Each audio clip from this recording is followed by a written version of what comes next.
Acho que você fez, a tua vida é olha, um filme da Andressa, fala pra mim, um longa-metragem com a história da Andressa Urach seria, assim, finalmente um filme brasileiro interessante. Ah, legal, Rafa. Ouvindo isso de você, realmente é muito legal de ouvir. Me conta, Andressa, nós vamos do começo, tá?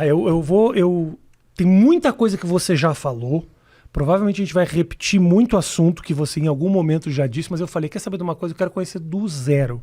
Quem é a Andressa? Da onde você saiu? Quem é a Andressa com 8 anos de idade?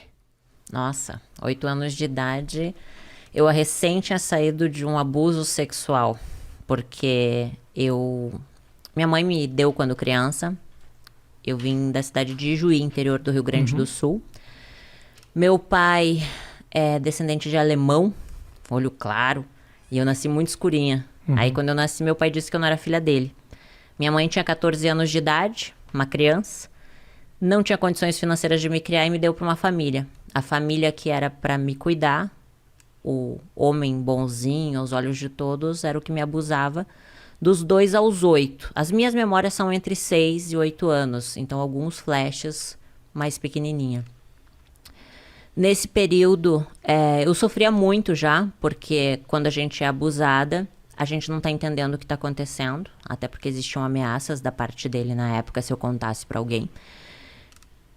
Fui contar pra minha mãe só aos 21 anos, em uma crise onde eu culpei ela. Então eu tinha muita mágoa da minha mãe, muita mágoa do meu pai. Aos 8 anos, a minha mãe de criação viu esse homem me abusando, e eu amava muito ela, era uma professora de português lá em Juí. E ela cuidava com muito amor de mim, sabe? Eu via nela uma mãe, só que ela não poderia continuar me mantendo lá por causa dos abusos dele, porque ela viu e me devolveu para minha mãe, só que não contou nada para ela. Antigamente as pessoas ficavam casadas, né? Não se separavam por nada, então ela não poderia se separar daquele homem porque ela tinha construído uma vida com ele. Você tinha noção disso naquele momento? Não, naquele momento não, né? Eu era uma criança que tinha que me separar da mãe que eu amava, que era minha mãe de criação, pra finalmente morar com a minha mãe.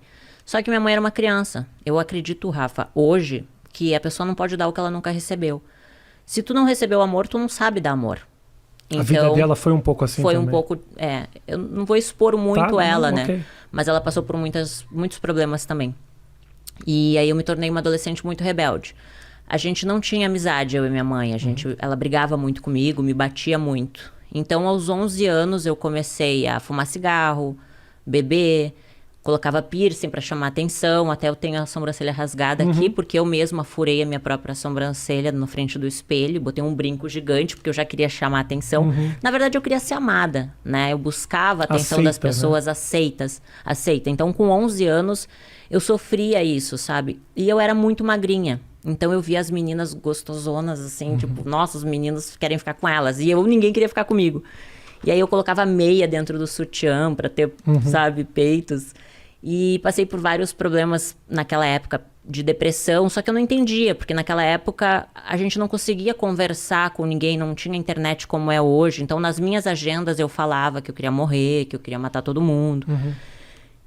Só desculpa te interromper, mas o abuso acabou da onde, assim? Só quando a minha mãe de criação viu ele me abusando sexualmente. Então, teve um confronto. Né? Isso, aí ela me deu pra minha mãe. Tá, e aí momento. minha mãe morava em Porto Alegre. Então, eu saí de Juí pra Porto Alegre pra morar com a minha mãe. Minha mãe, uma criança, né? Imagina, ela me ganhou com 14 anos. Minha mãe tinha que trabalhar muito, de manhã e de tarde, chegava muito de noite. Então, a minha vida era comer miojo e salsicha. E aí, ir pro colégio sozinha e voltar sozinha. Então, ali eu me tornei muito rebelde, porque a minha mãe queria que eu fizesse comida, limpasse a casa, obrigações de um adulto. Sim. E ela não sabia conversar comigo, então ela me agredia muito. Assim, de agressões, assim, de me violentar mesmo, sabe? Com palavras também, palavras que me machucavam. Então, eu nutria muito ódio dentro de mim. Com 13 anos, eu comecei a fumar maconha. Com 14 anos, eu fugi de casa, vendi todas as minhas fitas de videogame para poder fugir de casa e peguei todos os ursos e fugi com os ursos. Aí fui para uma vila lá em Porto Alegre e a minha mãe me achou com a polícia. Daí, quando a minha mãe me achou, ela disse, agora tu vai morar com teu pai. E eu não conhecia direito meu pai. Mas foi bom, foi um período muito bom. Meu pai é uma pessoa incrível. Aí eu consegui conhecer ele de verdade, né? E acabei tendo minha primeira relação sexual com meu meio-irmão. Porque pra mim eu não conhecia ele. Ele era filho do meu pai, um menino bonito da minha idade. A gente começou a ir pros bailes junto, bebi e acabou rolando. 13 anos, mais ou menos? 14 anos. Só que assim, até então, eu nem entendia direito o que era irmão. Sabe quando a vida vai acontecendo, você é uma criança, você não tem um pai e uma mãe pra te orientar em nada. E você aprende pelas situações que te colocam. E nem valores, princípios, não existia um direcionamento. Nunca, tipo, alguém disse assim, olha, vai estudar, vai fazer uma faculdade, sabe? Não existiam esses valores. E aí, com 14 para 15 aconteceu isso. Aí, na festa de 15 anos, a minha mãe foi lá e disse, filha, eu te amo, volta pra casa. E eu amava a minha mãe, por mais que ela me batesse, ela era minha mãe, né? Claro, óbvio. E aí, quando eu fui morar com a minha mãe de volta, eu tava no colégio. Um lencinho pra mim aí, ô Matheus. Aí eu tava no colégio e conheci o pai do meu filho. E aí na família dele eu vi a família que eu não tinha. Aquela estrutura familiar de churrasco final de semana, sabe? Os filhos debaixo da asa da mamãe. Minha sogra muito carinhosa comigo. Então eu me apaixonei pela família dele. E eu era uma criança, eu tinha 15 anos. Aí o meu ex-marido, na época, tinha 16, uma criança também. Sim. Mas a gente, nessa idade, a gente já acha que a gente é adulto. Aí a gente queria ter um filho. Então, imagino também que a sua vontade de amadurecer era para escapar de muita coisa que da infância não tinha sido das melhores. E a minha mãe me batia até no rosto. Imagina eu aos 15 anos apanhando no rosto, sabe? Era uma forma de fuga. O casamento foi uma fuga. E aí eu me casei achando assim, bom, agora eu vou ter minha casa, vou ter minha família, né? Vou ter o meu filho, vai ser para sempre. Só que quando eu me casei, eu era uma criança.